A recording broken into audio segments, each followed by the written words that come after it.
I spend 25% of an amount of money in insurance policy, 26% on food, 23% on children education, এবং 19% on recreation. He deposit the remaining amount, 26,600 in bank.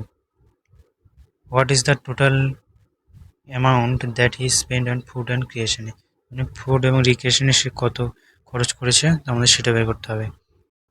Say total খরচ করেছে 93%, তার মানে সে save করেছে 7%। 7%-এর value দেওয়া হয়েছে 26,600, এটা 7-এর value. আমাদের বের করতে হবে 100%-এর ভ্যালু।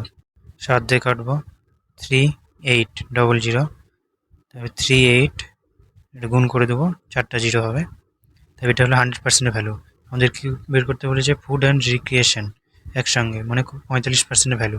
টোটালের যেটা ভ্যালু বেরোলো সেটার সঙ্গে আমরা 35% গুণ করে দেবো, 45/100। দুটো শূন্য কাটা যাবে, আমরা এটা গুণ করব।